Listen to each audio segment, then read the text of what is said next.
Vou te fazer uma pergunta, até um tanto quanto óbvia, mas eu quero a sua resposta.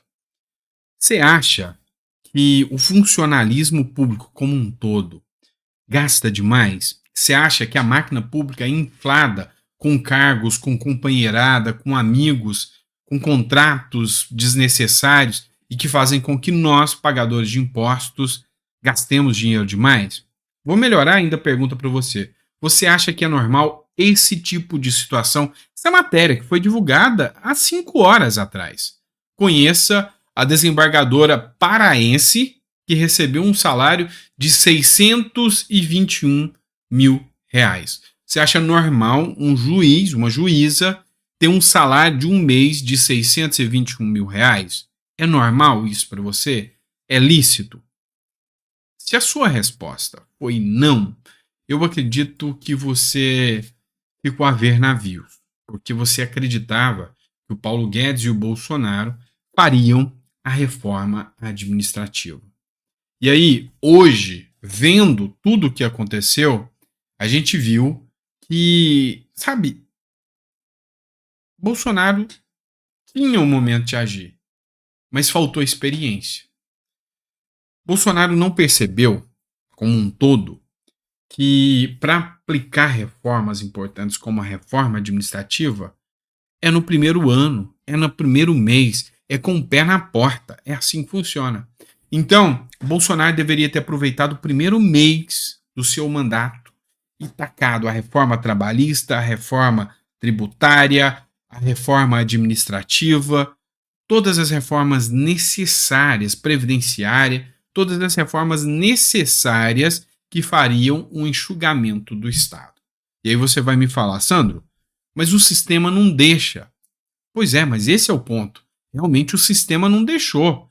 E o ponto é, para deixar, você tem que pegar o sistema de surpresa, como está acontecendo com o Milei. O Javier Milei deve ter estudado cada erro que aconteceu aqui no Brasil. Deve estar estudando o que aconteceu em El Salvador. E aí, Milei já chegou com o pé na porta, fez um mega decreto com várias reformas na primeira semana e, olha só, Milei não renovará contratos de 5 mil funcionários públicos novatos. O governo Javier Milei anunciou nesta terça-feira que não irá renovar o contrato de funcionários públicos com menos de um ano de trabalho na Argentina.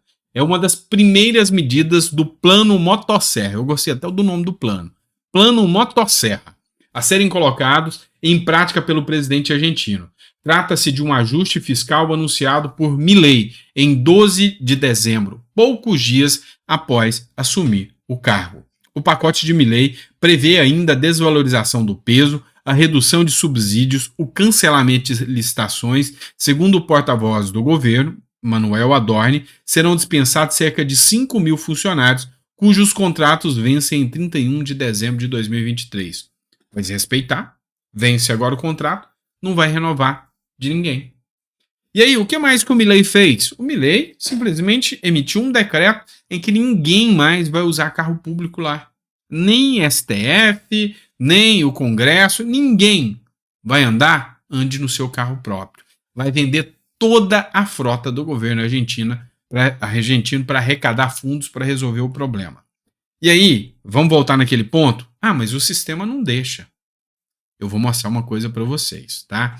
Ah, e só para constar, viu? Vai alcançar mais gente. Segundo o antagonista, pode chegar a 7 mil empregos públicos, porque o decreto do Milei, que impede a renovação de contratação, ele pode alcançar também das províncias, né, os municípios de lá, e vai alcançar muito mais gente, tá?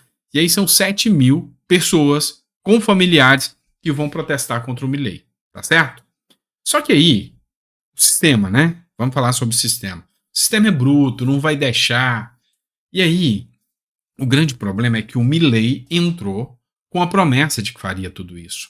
E o povo acabou de eleger o Milei. E o povo está do lado do Milei porque ele teve a vitória. E aí, o ponto... Tô falando aí demais, né? Mas tá bom. O ponto é o seguinte. Nós vemos que o Milei, tendo o apoio popular, ele lança um decreto aqui, um decreto ali, um decreto ali, um decreto ali.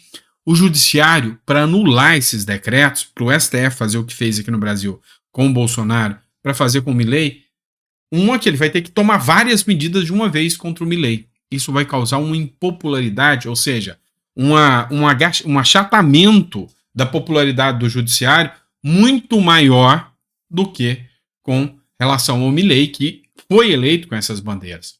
Então, resumindo, o Milei entrou para ir para o tudo ou nada.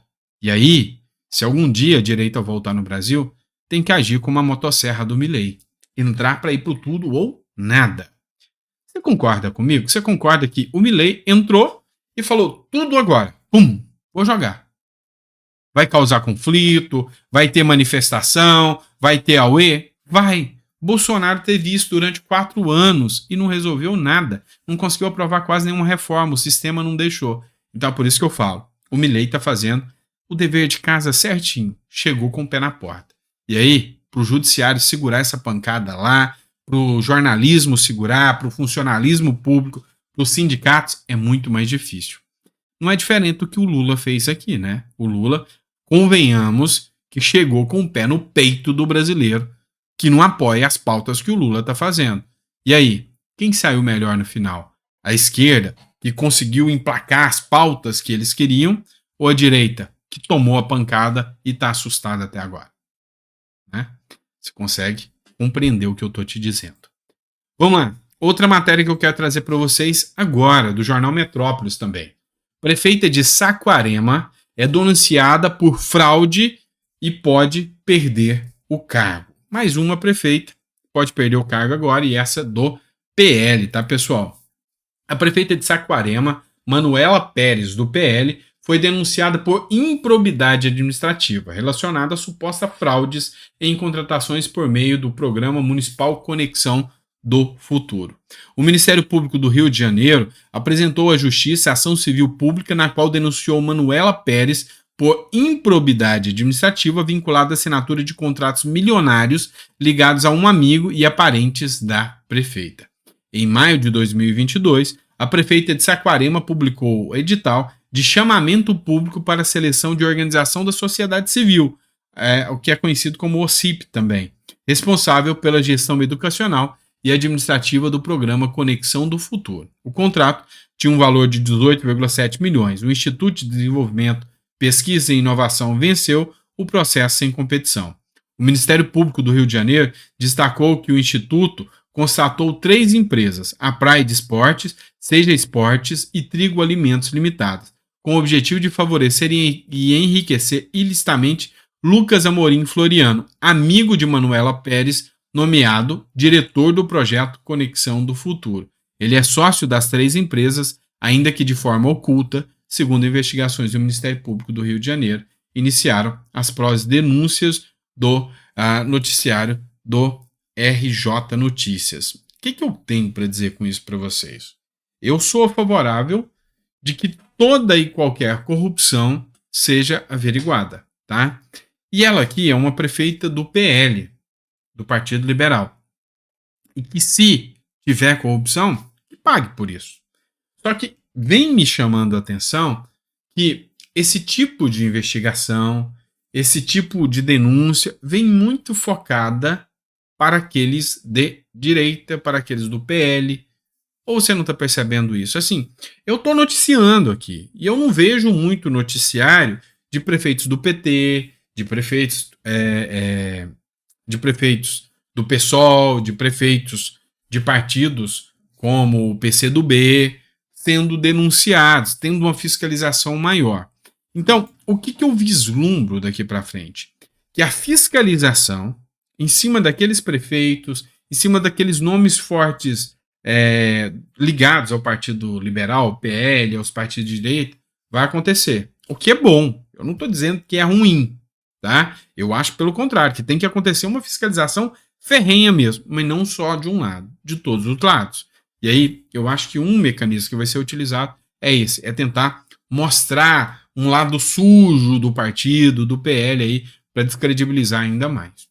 Isso aqui eu esteja enganado, mas é a percepção inicial que eu tenho. Vamos lá, outra matéria que eu quero trazer para vocês, matéria também do jornal Metrópolis, do Paulo Capelli. Oposição cobra ministras sobre o abuso coletivo de criança Yanomami. Eu citei para vocês o caso que é assustador, né, de uma criança, uma menina Yanomami de 11 anos, que foi alvo de abuso por garimpeiros lá na região dos povos indígenas. E aí, a oposição da Câmara cobrou explicações das ministras da Saúde, Nízia Trindade, e dos povos indígenas, a Sônia Guajajara, sobre o abuso coletivo dessa menina Yanomami de 11 anos. A convocação das duas ministras foi solicitada pelos deputados Hélio Lopes, o Hélio Negão, e a Marina Carvalho, na Comissão de Segurança Pública da Casa. 2 adultos e 2 adolescentes, todos indígenas da tribo Yanomami, abusaram da menina no dia 18 em Boa Vista, Roraima. Então, até fazendo uma correção aqui, não são garimpeiros, tá? São indígenas também.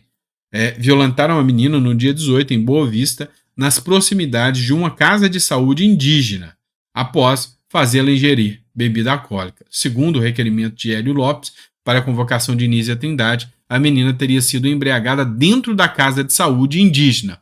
O parlamentar questiona sobre as providências que serão adotadas pelo Ministério da Saúde com relação ao caso. É lógico que trata-se de um crime bárbaro. E aí, eu já fiz vários editoriais aqui falando sobre essa questão dos povos Yanomamis, né, que teve um auê muito grande durante o período pós-eleitoral, logo que o Lula assumiu, de que Bolsonaro destruiu com os povos Yanomamis, mas a gente sabe que a coisa não é bem assim.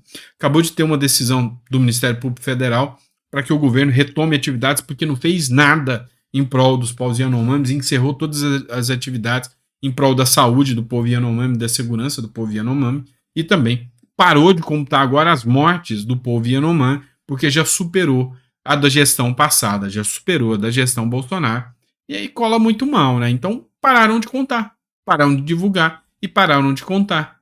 E aí, esse é o ponto assustador dessa história.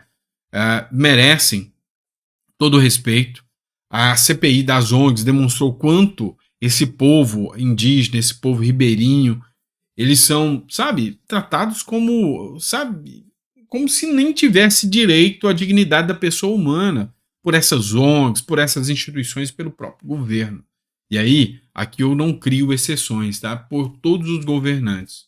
A aposta é que, sabe, tomara que entre um presidente que fale, olha, vamos mudar a situação desse povo, resolva peitar o sistema e falar, não, eu quero que eles tenham direito a ter dignidade, vida, saneamento básico, esgoto, água tratada, tudo isso. Não tem que viver como se fosse há 500 anos atrás, não. Isso não se justifica, tá certo?